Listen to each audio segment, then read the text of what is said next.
Welcome to Bokeh, a podcast exploring the ever-blurring lines between the personal and business lives of professional photographers. This is your host, Nathan Holritz, and I'm so excited to have you join me in connecting with photographers and entrepreneurs in the photography industry as we discuss photography, building a business, and still having a life through it all. This podcast is brought to you by Photographers Edit, custom post-production for the wedding and portrait photographer. And now, let's dive into conversation. Okay, so we are live again, and I say again because we had a little bit of a technical issue first time around, but Dee and Kris, thank you guys so much for making time here at the end of the week to chat with me on what is kind of an experimental inaugural podcast episode. Thanks so much for being here. Thank you so much for having us. Thanks for having us. Absolutely, and I said this in the first time around, and I'll say this again. It's so good to actually get a chance to connect with you guys because it's been so long. I think the last time maybe that we got to connect in person anyway was at a conference. Well, it's been a year or two ago, maybe the Show It conference or something like that. Yeah, I think about 2 or 3 years ago, actually. Yeah, about 2.5 years ago. Yeah, I can't believe it's that long. If you guys don't know Dee and Kris, one of the things that has stood out to me about them, and I've known a variety of couples in the photography industry over the years, Dee and Kris have this wonderful chemistry about them that I think is unique. You guys actually seem to like each other. But of course, either that or you're putting on a really great show in public. But no, seriously though, I mean, your chemistry is awesome, and that's one of the things that drew me to you all. If people have not been to your website before, they need to go check it out. It's deeandkrisphotography.com. And Dee, I started to ask you about this the first time around before we had the technical issues, but I noticed on what is actually one of my favorite parts about you guys' website, which is the Meet Dee and Meet Kris. You have a section on your website there where people can get to know you. It's really fun, quick points, unlike a lot of the photographers' websites where paragraphs of information about the photographer. These are really, really fun. But Dee, it says that you pre-kids used to work on and race cars. What kind of cars did you race? Well, I dabbled with imports for a while and a little bit of the V8s and basically from anything from 4 cylinders all the way up to V8s. Wow. But he modified them, meaning he put fiber hoods on them and wheels and all of that. Yeah. And then the guys will know what it is. Yeah, but you got to tell them about your van that you have now.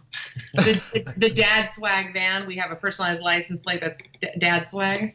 And what did you do to Toyota Sienna? What did you do to that? Oh, I modified it a little bit. Tell them how you modified it.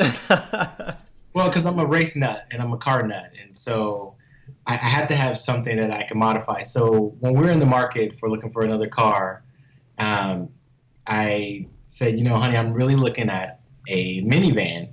And her mouth just floored. She was like, what? You're the last person in the world I would ever think that would, drive a minivan. I was like, well, it's getting to that point because the kids are getting bigger. We're hauling more stuff. And they, and all my other cars, the kids are getting bigger and, their legs are kicking me in the back of the seat. So, yeah. I shopped around. I found a minivan that, fits my needs and that actually fits my height. And so when I purchased it, I told my wife this is what I want to do to it. And so I modified it and I enjoy it. And what did you do to modify it? I lowered it. I have modified rims on it. It's clean, but it's subtle. So it's really nice. It's an expensive hobby. Wait, you have to tell me what you did something to the engine, didn't you? Not yet. I haven't touched it. Okay. That's later. Nathan, we've got a fender in our garage, Bumper. right? A bumper in our garage that he wants to continue to modify it. So he's the coolest Dad Swag. So it's our swagger wagon. That and we have a personal license plate. It's got its own hashtag on Instagram. It's pretty. No way. That's awesome. Now, Kris, have you delved into this world at all? I mean, do you know anything about cars and mechanics and so forth? Has he taught you anything about this? Because I am absolutely clueless. I have no desire to learn anything about it. I have very much tried to persuade him another way. We've probably had, about 10 cars since we've been married? Yeah. I think about 10 cars. So every 2 years he wants to get a new one. And every time I told him he's not allowed to touch any of my cars. So, but they always get modified, new hoods, fiberglass, new rims, everything. He likes it to look clean. I always say, why are people waving at us and giving us thumbs up? And he goes, it's the van. And I will say it looks clean. It looks really cool. We get a lot of dads who come up and say, if I got to drive a minivan, it's going to look like that. It's going to be that one. Yeah, I was going to say, not many people can say that they have a cool minivan. So yeah, props to you, Dee, for sure. Perfect. Thank you. We got to put that on the site. We got to put the minivan on the site. It might need its own little area. Yeah. Absolutely. You'll get more business just because of it. Now, Kris, your pre-kids hobby was a little bit toned down from racing cars, reading and knitting. And why was that pre-kids and not also post-kids? Well, I will say, I have no time to read. I just do audiobooks now if I'm going to read at all. But when Dee and I, when we met, I was going through my master's for speech language pathology, and I was taking 21 units and trying to graduate as quickly as possible. And I was so stressed out. So one day I went over to Michael's Crafts and got a ball of yarn, some knitting things, and sat there for 2 hours in the parking lot and decided to teach myself to knit because I mentally just needed something else to do. And after that, it just kind of took off. And then once we had kids, I don't have time to do anything but photography and be a mom and a wife.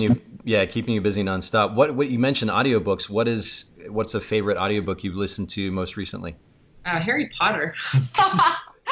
I'm trying to be more educated, I guess, than that. I'm going to be downloading some business books. But I used to, when I was working in the field of speech language pathology and I was a traveling therapist, I would listen to about 2 to 3 audiobooks a day. Wow. Different kinds, yeah.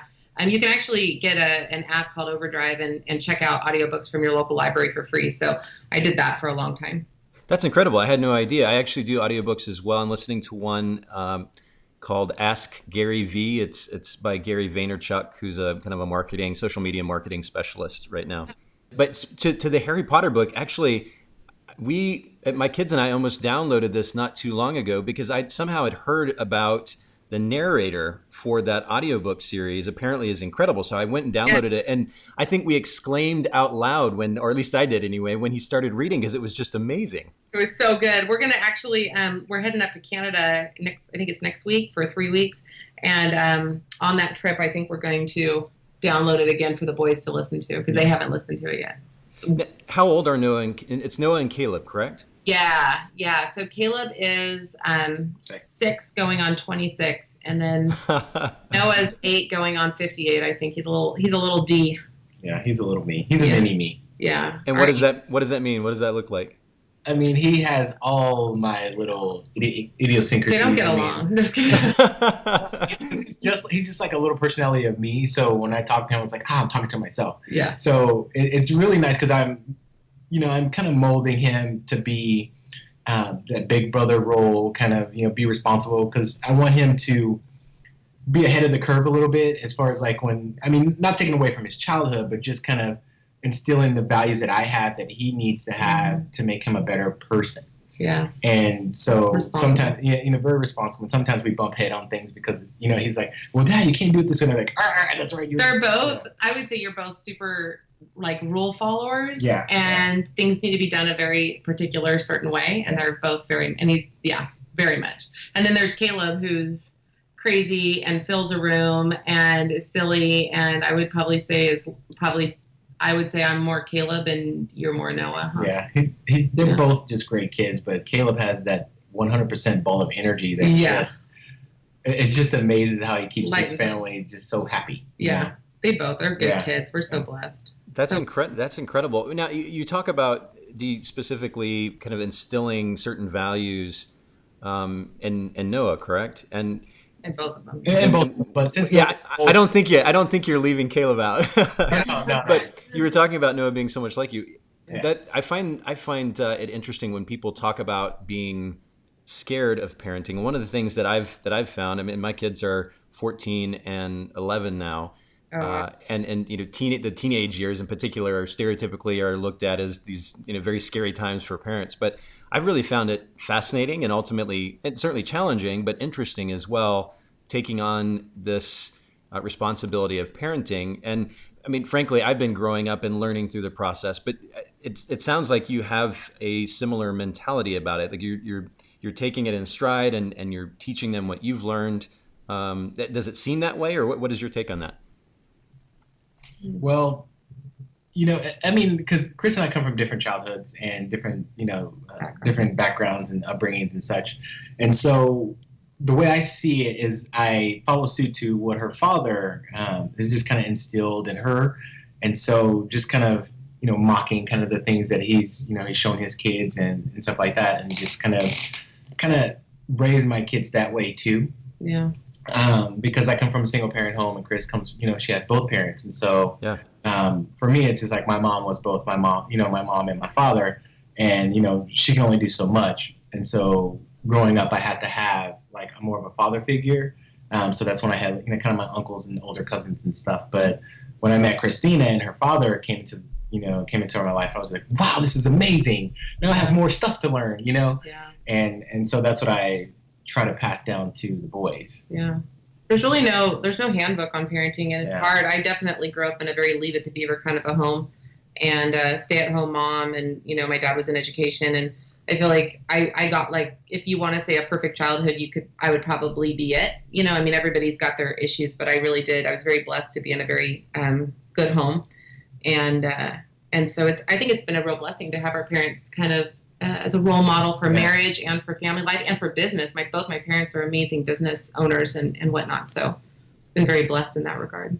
Well, that's really powerful too. Do you speak to being able to look up to Kris's parents? There's always, again, that stereotype when it comes to in-laws, but it sounds like you've got a lot of respect for them. That's really cool. Absolutely. Oh yeah, our families love each other, and they're just so amazing, and everybody just so welcoming. Yeah. And so, as soon as they met me, they're like, "Yay, welcome, more members of the family." That's that time. They call Dee the good son, like the good child, because he always answers his phone and answers his texts. and not to leave Alice, Dee's mom's behind. I mean, she and I are so close. She's going on vacation with us to Canada, and we have a great relationship, and I couldn't respect that woman anymore if I had tried. I mean, for her to raise 3 young men in the San Francisco Bay Area is not an easy thing to do. She pulled them out of St. Louis, Missouri at age 10 and brought all 3 boys over here to raise them, working 2 jobs, and has raised 3 outstanding men that I'm proud to call your brothers, my brother-in-law. Mm-hmm. So she's just amazing. We have great role models. That's and really very beautiful. Supportive, very, very supportive, helping with the kids. You talk a little bit about, work and family life and whatnot. It's really hard to be wedding photographers and have, because we're both wedding photographers. We do everything together. And just, with childcare and all of that stuff is really difficult. And I feel like we've been extremely blessed to have parents who, on both sides, who will drop anything to help us at any time. It's the only way we're able to run our business. Oh my word, that's huge, absolutely huge. I know that early on when my kids were a good bit younger and I was still in photography, we didn't have family close by. So in that case, we were relying on, well, I'm sorry, that's not totally true. My brother was in town, so he would watch them sometimes, he and his wife. But they spent a good bit of time with just some local friends. Right. But you have to have, regardless, you have to have that support structure in place. And for it to be family is even more incredible. So that's really great that you guys have that. And not just to watch the kids, but to be seemingly anyway, it sounds like they're supporting you all around, which is also extremely powerful because not every parent-child relationship is that way. So that's incredible. Absolutely. And making even making those leaps. When Dee quit his job to go full-time in photography after our second was born, when Caleb came into the world. And, when Caleb came into the world. I mean, he was like, I am here, and you're to officially change. We already had Noah, and so Dee quit his job as an IT director in San Francisco, and I went full-time as a speech pathologist at that time. So we went from a 2-person income to a 1-person, but then the photography, building back up, and our family supported that. And then when I quit my job just this past September, and so now we were strictly 100% photography. We had to buy our own medical insurance and the whole 9. I was really concerned that there was going to be, I wouldn't say backlash, but definitely I was concerned that the family, especially my family, would be maybe a little apprehensive just because they really, value the retirement and all of that kind of stuff. And I had worked so hard for my degree.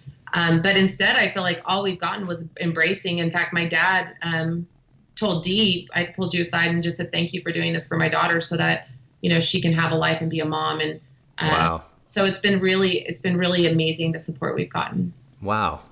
I mean, and we could probably continue just on the topic of family, and we'll actually touch on that here in just a little bit again, but take me back a little bit. How did you guys actually meet?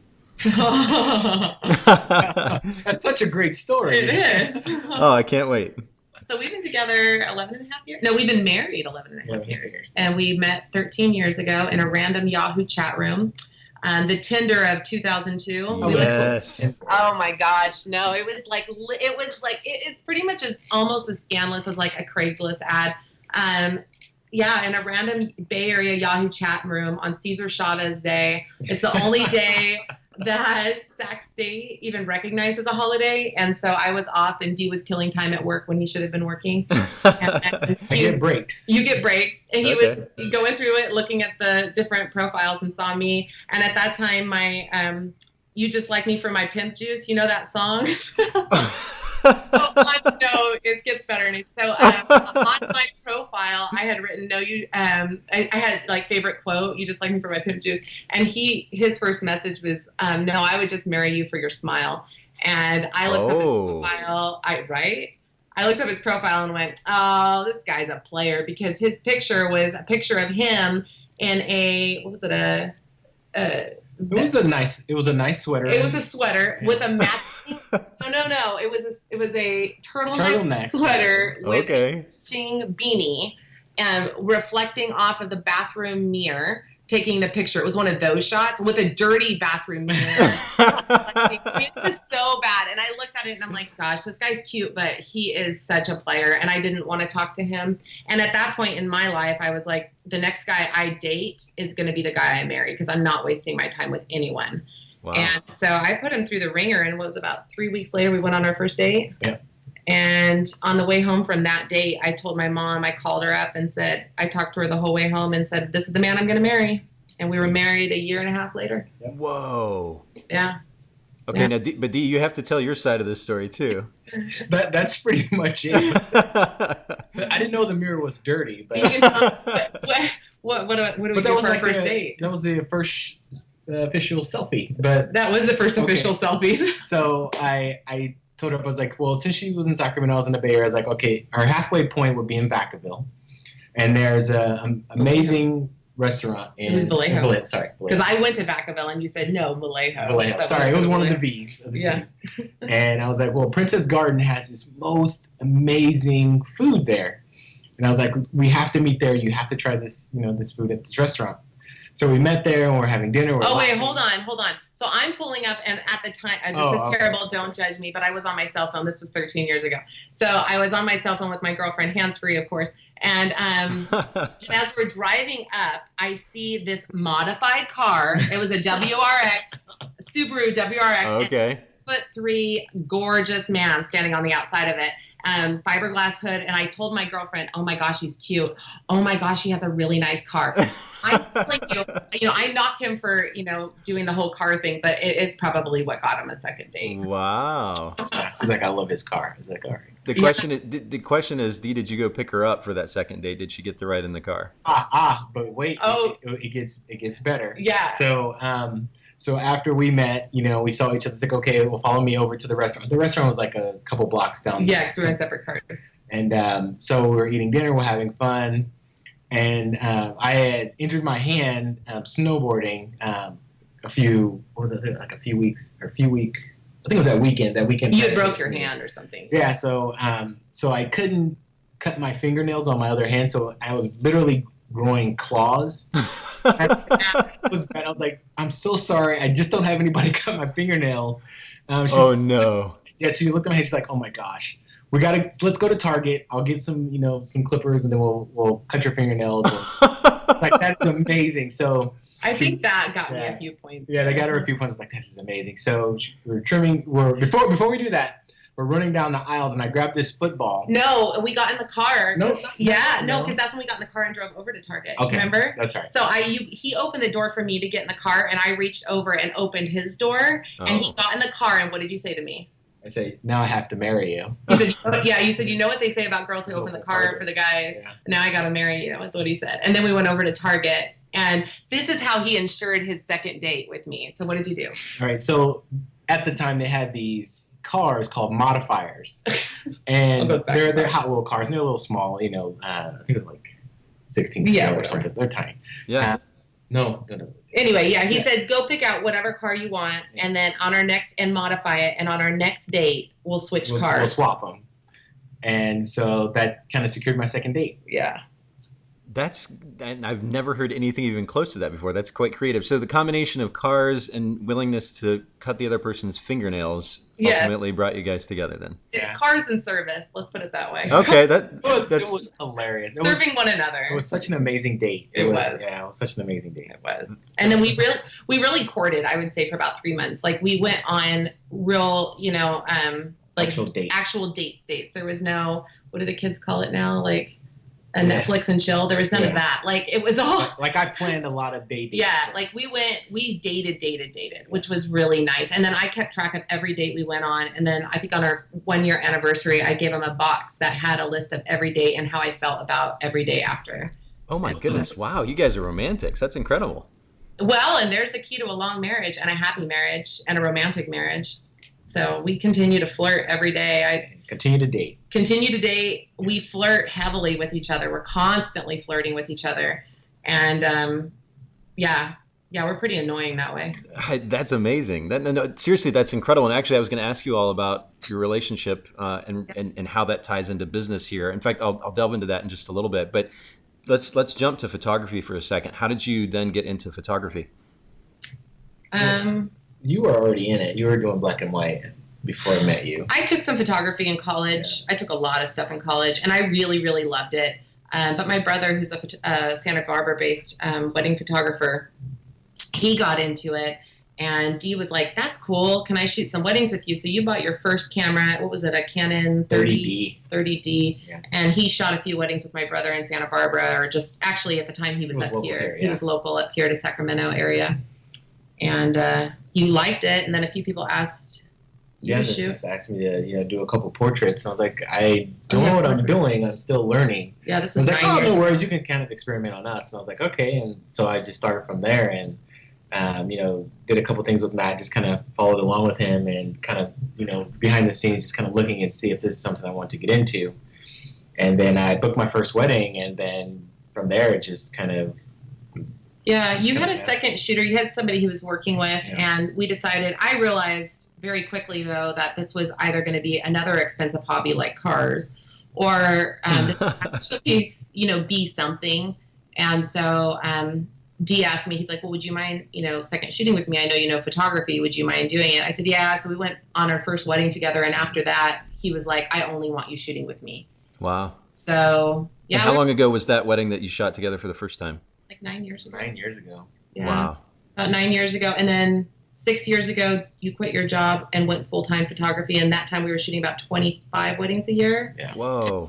I went part-time. I don't know if you remember, Nathan, but you and I talked the last time I saw you, and I was like, I need to either quit my job or go part-time or do something. It was about 3 years ago. And after our discussion, you were a big inspiration to me. And after that discussion, I went part-time.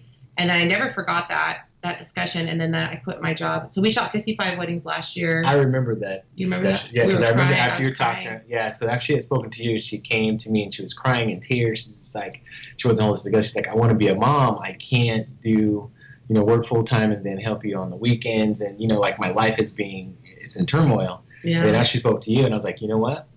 Go part-time. Part-time, and then we'll make it work. We'll make it work. And then she came to me again. She's like, I can't do part-time because they're giving me full-time hours. Dude, we had 55 weddings, though. It was crazy. Oh, wow. It's to the point, though, where I said, how much money do we need? Really, because my job was that speech pathologist brings in very good money. And it had the retirement and the medical and stuff. And then, obviously, shooting 55 weddings, we're bringing in an income. It was it's just that scary. That leap. That was a scary leap for us to make. But people have advised me. They said when you put your all into it, though, it really does pay off, and it has more than paid off. We're doing fine. That's incredible. Well, I think it's that element too, probably, of leaving the notion or the idea of stability, kind of setting that aside and doing your own thing where you are absolutely responsible for your income. You are the one that is driving that. And like you said, you're giving up the benefits. That's another piece, and it becomes really expensive.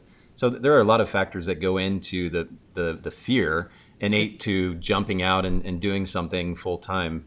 Totally get that. But kudos to you guys for just diving in and going for it. That's really powerful. I feel like when you give into that, though, like when we really, quote unquote, did it, we're going to make it, like we just opened up a studio too 2 months ago. So a beautiful studio in Midtown Sacramento, which was another huge leap for us just financially. And I feel like when you make those huge strides, the pressure's on. And when the pressure's on, so long as you have the skills, the support, you're going to succeed. If you have the work ethic, I mean, you kind of almost can't fail. And I think our clients and our couples have recognized that and support it. And so we just go into every wedding going, we have to pretend that this is our only wedding of the year. And every wedding and every booking and every year is going to come off of this wedding. And I feel like if you mentally go into it and you're very reliant on it, you're going to succeed. That's really powerful advice. I was actually going to ask you next, photographers could take that advice and run with it and benefit significantly from it already. But if you were to go back to kind of the earlier years of the photography business and do something different, what would that be? Or is there anything that you would have done different? Probably marketing was probably the big component there. I mean, because back then, when you dove into it, you didn't really know exactly what you wanted or, how to build a brand and just kind of create your business so that way people are attracted to it. So I would say definitely marketing and branding. I'd say price point too. And price point, yeah. It's funny, Nathan, when we've gotten to the point, I think, in our business that I would consider us fairly successful. You can lose that at any time. And so you always have to continue to build on it. But when I look at like the path that got us to where we are now and what I would have done different, I don't know if I'd say we would have done anything different, because I feel like our failures sometimes are our biggest success. So the failures along the way are really when we truly learned the most. Do you know what I mean? Like when you make a successful move, you don't recognize it so much as when you fail. Absolutely. So, some failure things, with the marketing, I definitely think we learned a lot. I think we're very good marketers now. I think we're very successful in that area, but that's because we did learn some things along the way. Yeah. I think continuity was a huge deal. I think as newer photographers, as they're learning their style, I mean, we really jumped in with both feet and didn't know our style early on. So learning your style and not being afraid to take risks was a huge thing. Right. Staying consistent and not, switching your styles, this way, just because of what the market dictates. Yeah. It's just like stick with what and put your heart into it and just go with it. And what you're passionate about too. Like, I think early on, and I don't think there's anything wrong with this though, so I don't know if I do it necessarily differently, but I think early on, we did dipped our toes in a lot of areas. So whether it was boudoir or, at weddings and portrait and family and infants and seniors and, doing everything. Commercial and stuff. And I think it was at the same conference that we talked with you, Nathan, is when everybody was talking about really, find your niche and stick with it. And once we did that, we went real successful real fast. Because wedding, brides want a photographer who shoots brides, especially the higher end brides. They want a photographer who does weddings. They don't want somebody who's also, you can still shoot babies and still shoot all of this, but they want a couple or a photographer who this is what they do and this is what they know. And I think once we really changed our entire website to only show that, the leads came in pouring. Well, it also it creates a scenario in which you can run, at least from my perspective anyway, a more efficient business, right? You don't have as many moving parts. You're able to focus on one particular area, and that allows you to run a bit more efficient business as well. A lot of photographers and I think business owners in general, it's easy to get caught up in the many, many moving parts, or what can be potentially be many moving parts of a business. And I think specializing, focusing on one, maybe two particular areas would help address that particular issue, and then allow the photographer or photographers to find a better balance too. And I actually wanted to to kind of touch on that next is Burnout. Burnout. Yeah. Well, and balance is such a kind of a cliche word almost, and it's very subjective. But how would you guys say that you find that balance between business and family, especially with two kids? I mean, what does that scenario look like to you all? When we find it, we'll let you know. I hear you. No, I mean, people ask us this all the time. Well, how do you manage to do, take What care we of the do. kids and Yeah. run a household and do this and this and that? And it's basically as we're just learning as we go along, but we know that family is so important. Yeah. And so we focus on family. So we always counter out everything that we need to do with the family. Like Kris and I, if we're not like super swamped, we set a date where we're going to go on a date. Yes. And then we go to the movies, we step away from everything. Yes. And if the kids are in school, we work during that time. And then when the kids are out of school, We stop. we stop all our time spent on them. So they're not coming into the rooms going, hey, mom, dad, you're on the computer. Come play with us. Again. Yeah. And so we felt that in the beginning, like, most photographers do when their We kids still see them do, on the they do. computer. Yeah. And it's hard for them to, because they don't want to see their parents on the computer all the time. They want to be able to interact. So I said, Kris, with the studio coming, it's perfect because now the office is away from the house, Yeah. and the kids can see us and play with us and spend time with us. And so, I think one of the biggest things Dee established, at least in the home, because we did have a home, we still have a home base. I mean, we're at home right now, but one of the big rules that you laid down was both of us cannot be on the computer at the same time. right. So if he has to knock out like a wedding or teasers or do whatever he has to do, then I'm not supposed to be on the computer. But if I like have to do because we have very divided roles in our business, which I'm sure we're going to touch on. But if I have to do some things, I'll say, Dee, I got like at least 4 hours worth of work. So when can I carve that in? So then he says, okay, well, I'll take the kids from this time to this time. Because what we were finding, if we were both on the computer, then essentially the kids are being watched by themselves, and that's not fair to them either. Or put them in camp or they're in school. So I think that rule in our home has been huge just for the well-being of our kids, and so that one of us is doing childcare at certain times. That's been a big deal. And the other thing too was scheduling out a vacation this year. So that was like I said last year, 55 weddings. So this year he said pick 2 weeks. We're not booking 2 weekends, and so we had essentially 18 days of vacation, and that was a scary thing to do. But I'm glad we did it. Yeah, and then also I want to touch on that is that this year we kind of backed off a little bit more of the weddings. Yeah, we And capped it kinda off at 43. Yeah, and then kind of spread everything out throughout the year. So then that way we still had, a lot of weekends where we can spend with the kids, especially during the summer. Right. We can say let's do a lot of day trips, and so we've done a lot this year with the kids. Just reorganizing our life again, making sure they're in the priority and that they feel loved. They're because number one. We're not going to get those years back, but we still want to be able to like, hey, we're here, let's go and do something. And so that's what we're doing. A lot of family time. Yeah. And I love that theme. That's been a theme throughout our conversation, and I have so much respect for you guys for that. And it seems too that the focus is on being proactive and making time for each other, proactive and making time for your kids. And I have a lot of respect for that as well, because I know I've been guilty multiple times over, whether it's with this particular topic or otherwise, of letting things happen versus making them happen, deciding how it's going to be, setting up a structure, putting a system in place and making it happen. Right. That's incredible that you guys are doing that. And it speaks volumes, certainly for the priority that you put on each other and your family. So again, kudos to you for that. That's really great.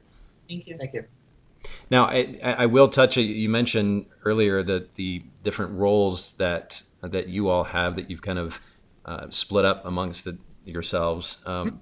When it comes to working together, being business partners, but then also being husband and wife, how do you maintain a really great relationship on a personal level while still being effective, or still maintaining some type of an effective business partnership as well? Because I know that can be really tough.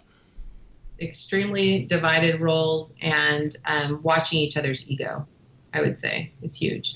Like, yeah. When you say watching each other's ego, do you mean calling each other on it, or watching your own, or what does that look like? Being careful to not hurt the other one's ego. So it's really easy, I would say, especially with art. So we're both shooting. So the roles are divided as you do what? You do the So Dee's the lead photographer. I am not. Although I would say you're lead photographer, but I'm definitely the face of the business because people book through me. Right. So he does all the editing. I haven't used Lightroom or Photoshop in years. I'm not allowed to touch them. I'm not allowed to doing anything because, or else we're just going to drive each other nuts. I mean, you are a photographer. You know that there's 5,000 different ways to shoot something and edit something and all of that. So if we're both, so we shoot everything together, we shoot every wedding together, we shoot every engagement session together. So it would be very easy, you know, if one person missed the shot or if I would have shot it different or he would have shot it different or he's excited about a picture, but I don't quite like it so much or whatever, right? It's really easy, I think, to quote unquote critique your partner. Yes. When you're married to your partner, you got to just shut up. And say, you know what, that is great, and walk away from it, even if it's not the way you would do it, because you can hurt feelings and hurt, and you could destroy not only a marriage but a working relationship very quickly. So I think definitely being kind to one another, being submissive to one another is critical. Would you agree with that? Yeah, I agree. Yeah, I think shutting up a lot is pretty important. It's like bite your tongue and just go, ah! And we both do it quite a bit. I would say for every wedding we get in one little snip. I mean, like one little, you know. Move out of the way. I'm trying to get a shot. No, and it's usually we're tired and that. And so I think he and I are very, very good at looking at each other and seeing when the other one's about to break. So whether it's in the home or during, we know our strengths, we know our weaknesses. Like I know Dee is a phenomenal photographer. Anything you see on our website is usually what he took. He's got this creative vision and this amazing mind that I've really learned to respect. And sometimes he's doing a shot that I'm like, is this a waste of time? I don't know why are we, in my mind, this is what I'm thinking, because I'm very type A, look at the timeline, make sure we're keeping things moving, all the classic shots, making sure we get them. His brain is, I wonder if I could bounce this image, light here, and then I'm going to put this strobe there, and let's, and so I've had to kind of learn to just let him do his thing. And he's also had to kind of go, okay, Christina's psycho, and I'm just going to do it this way. I think that's what we've done. It's a great way to explain that. Yeah. What do you do? How do you put up with me? I just look at you and I go, oh, you're so beautiful. Okay. Like, oh, am I so lucky? That's and then a great response. Then I do butt and I walk away. Yeah, and we flirt a lot. Like usually when we're irritated with each other is usually when we'll do our most flirting. So then you're like, wait, is he doing that because he's pissed off at me, or is he doing it because he loves me? It doesn't matter, because by the time then he and I are both laughing and giggling, and then we don't care anymore. Okay. That's what we do. I think I'm like, oh, you're so cute and sexy, and I love your lips. Give me a kiss, and we walk away, and now we're happy. That's how I think we try to go through our whole life. Yeah. Or else we're just going to be irritated all the time, and that sucks. It takes more energy to be mad than it does to be happy. Yeah, amen to that. I don't got time to be irritated. So yeah, and it's it's such a cliche phrase. You hear it, but it is so true. And it's interesting to me how even a phrase like you just mentioned, you're so sexy, or I love your lips, or whatever it may be, that just takes a few seconds to say, and a little proactivity, a little bit of self-awareness to put out there. Just that little bit of effort can turn everything around, and that's really, really powerful.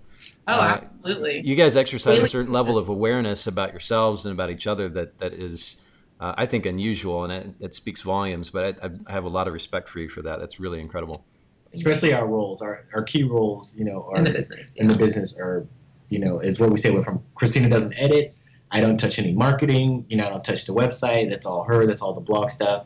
The client meetings, I used to do them, but then I transitioned them over to her. I was like, you're probably way better than I am, and so she is, and I'm like excited about it. He's not allowed to go to those meetings. I'm not allowed to go. He'll want to talk about the shoes and the dress the whole time. So it was, so I would procrastinate in the meetings, and Chris was like, no, this is not how I do this. I was like, all right, I'm totally. So he's out. So I'm out of it. I'm like, you're the talent anyway. Just go away. Let me do this. Yeah. So she does it, and then I just sit back and I wait till she gets home, and she's excited about it. I was like, all right, perfect. Can't wait to meet him. Yeah. And so that's where we are. Yeah. So sometimes I'll get to meet them. Most very of the rarely. I don't. Yeah. Until we do an engagement session or. Yeah. Then everybody loves Dee though. Everybody, the minute you meet Dee, you love Dee. So, when we're shooting, I always tell brides that I'm like, you'll love him. You'll be fine. And they always tell me, you're right. He's so easy to get along with. He makes me feel comfortable immediately. So, it works good. That's incredible. Well, back when I got started in photography, couples who were photographing together, it was kind of a unique concept at the time, and now it's so popular. Right. I know that even if photographers, especially that are working with a partner or otherwise, if they don't hear anything else in this interview, if they take away what you guys are just sharing and apply that, they're gonna be set. They'll be golden. So thanks for sharing that. That's really powerful.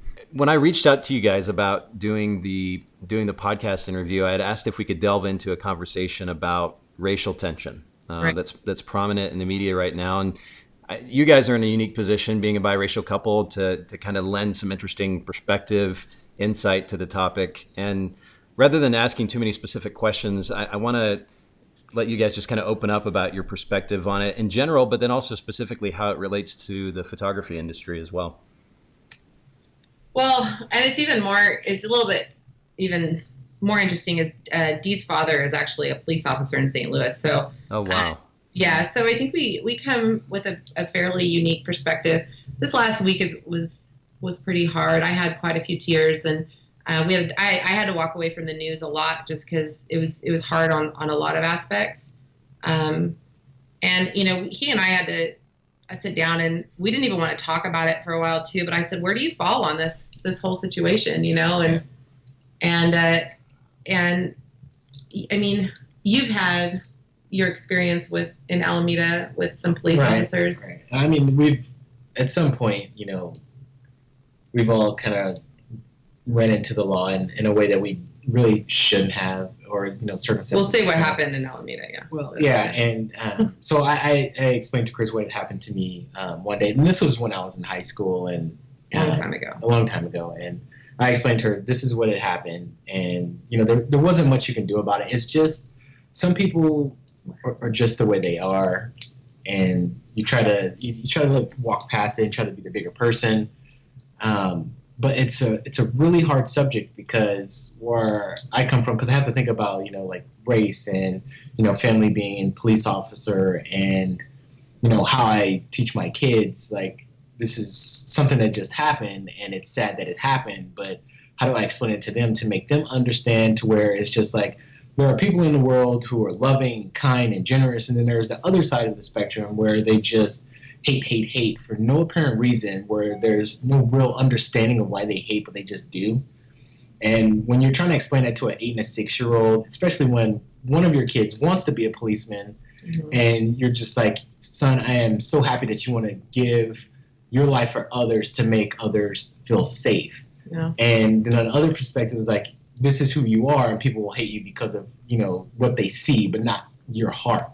Your heart could be just And that's not saying police officers hate our kids. We're not even saying like that. We're not saying that. And it's just, Dee had an experience when he was younger, as I was going to say. They were riding some bikes in Alameda, some nice bikes, and a police officer stopped them. And what did he say to you guys? He said, do you know why I stopped you? And then we're just looking at it like, no, we don't know why you stopped us. And he said, well, I stopped you because you're riding these nice bikes and you're black. And so my cousin and I looked at each other and we're just like, did that just happen? Wow. Yeah. And I was like, okay. And then so he just kind of drove off, and it kind of set the tone of like, am I different? Did I do something wrong? I mean, because he's am black. I supposed to have a bad bike because I'm black? Yeah. So it was just kind of a weird situation. I feel like I think we get the perspective of there's communities, unfortunately, that have been targeted. There's people that have been targeted unfairly because of the color of their skin, and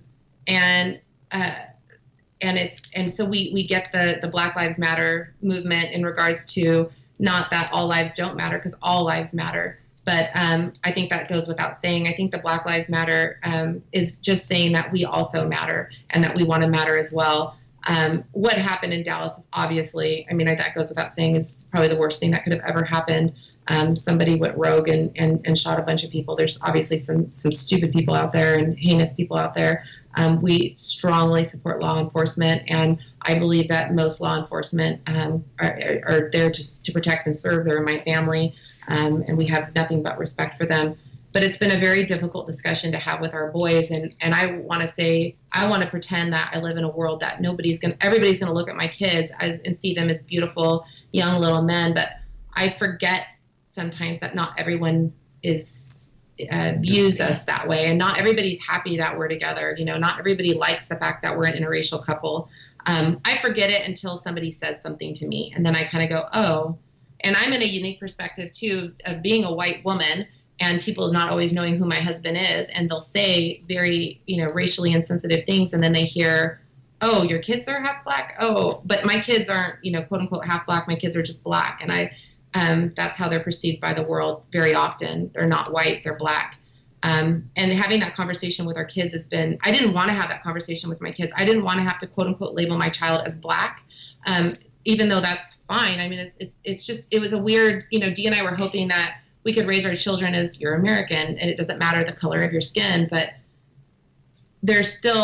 it does still kind of matter. Like people still recognize it and not always appreciate it. And so we're treading that area light with our kids of still stressing the fact that, you aren't, the color of your skin. You aren't the amount of melanin in your skin. You are just who you are. And I believe they're getting that message strong, but also teaching our children to have a very high respect, regard for our law enforcement, to follow the rules, to make sure they're always watching out for each other. And also understand that not everybody in the world thinks the way we think. And that, I unfortunately have some family members who don't agree with us being together. And that's very hurtful. And surprising enough, not everybody's happy with an interracial couple. Luckily, we live in California and a very diverse area, so it hasn't been too big of a deal. But, it kind of is what it is. And I was warned before Dee and I got married by quite a few people of just know that when you guys get married, you're going to live a harder life. And I thought, what does that mean? I don't understand. And for the most part, our life has just been amazing. But every once in a while we run into, I'll call it ignorance, people that will say hurtful or mean things to us. And it is what it is. Everybody has the right to their opinion. But hopefully we can teach our boys to love and accept everyone, no matter their race or religion or sexual orientation. How do you define racism, Dee? How would you personally define racism? I think it's just it depends on the person. Myself, I think it's just an ignorance of just not knowing exactly what you're hating against. If you don't understand the culture or the background or just the thought process of how other people think, then it doesn't make sense to why you should project hate.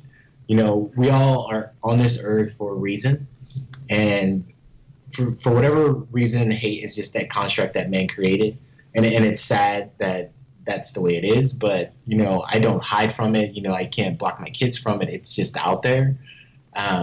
But my job is to make sure that they understand that there are things out there that will try to hurt them, or there's people out there that will try to hurt them. And my goal is to prepare them for that.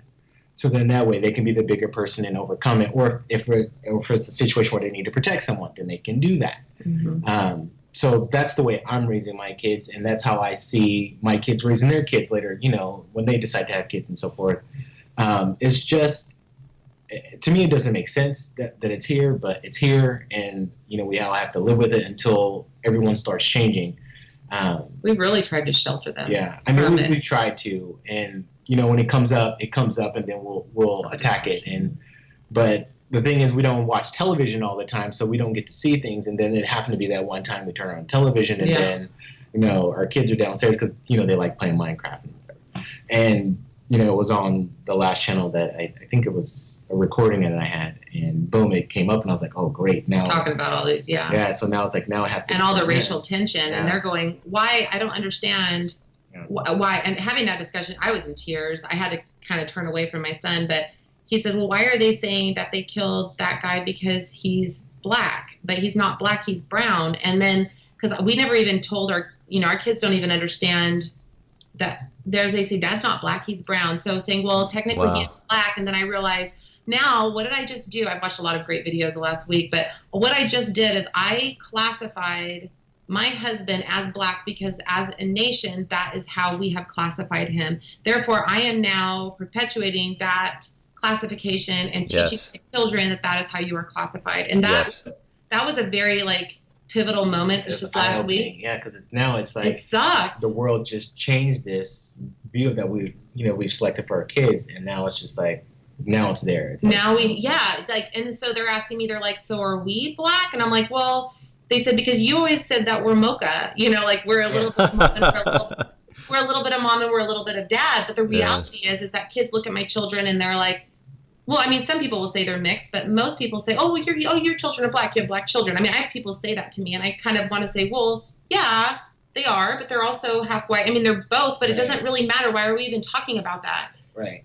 Oh, and I'm so glad that you made that point, because that is the word classification is the word that you used just a few minutes ago. But I wonder if that's part of the reason why this is still such a prominent issue and conversation in 2016. The perpetuation of stereotypes. And the one other thing that hit me, and this was before all this happened, but it was about a month ago or so.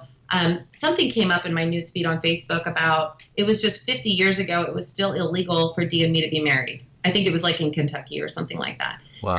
And that hit me. I said, gosh, in my dad's lifetime, in my father's lifetime, it was still illegal. And how far we've come in just the last 50 years.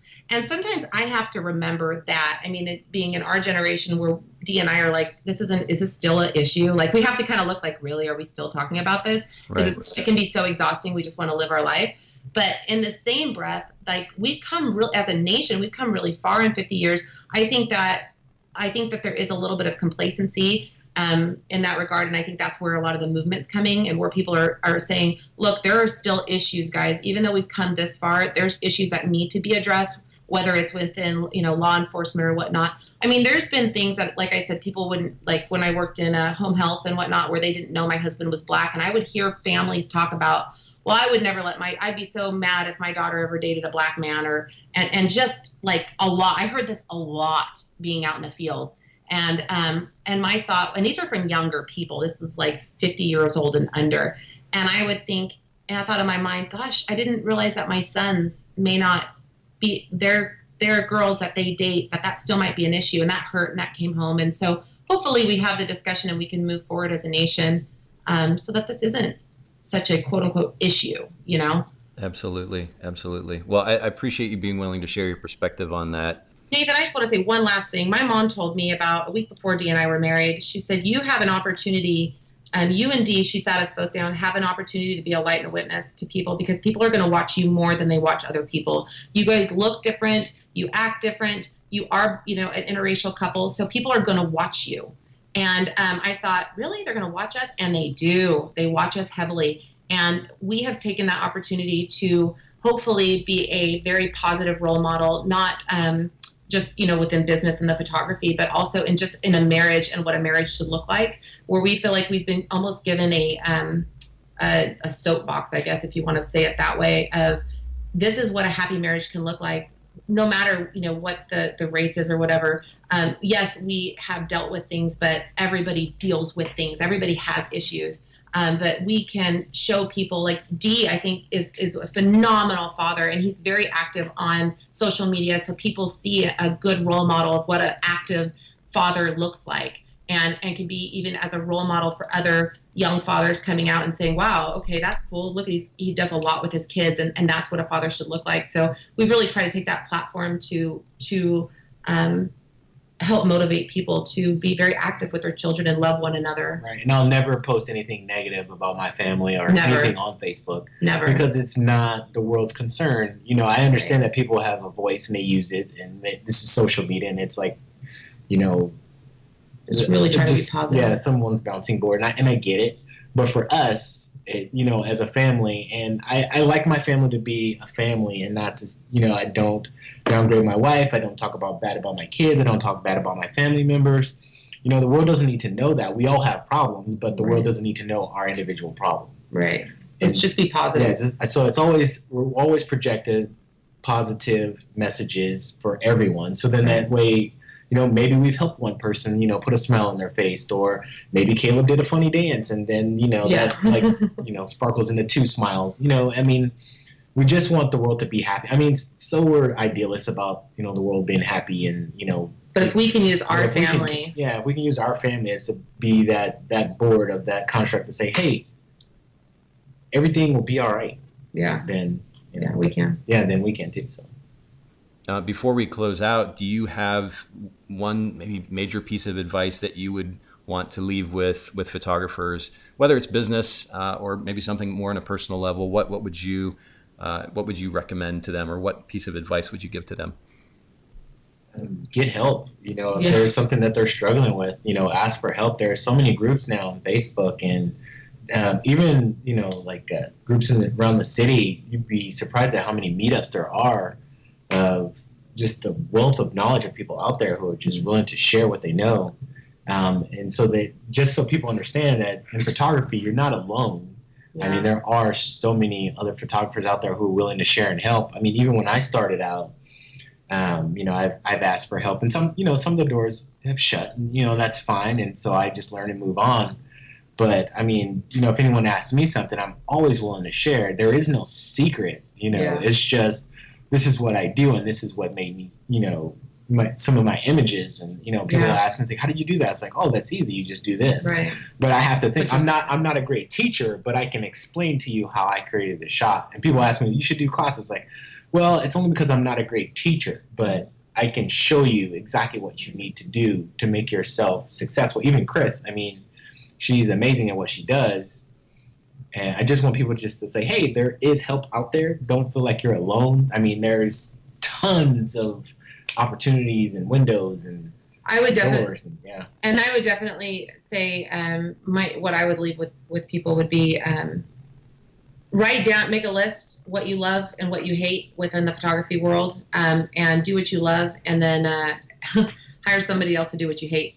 That's pretty much the best advice I could give anybody. That's when I finally started getting my life back. If you hate the marketing, if you hate the editing, if you hate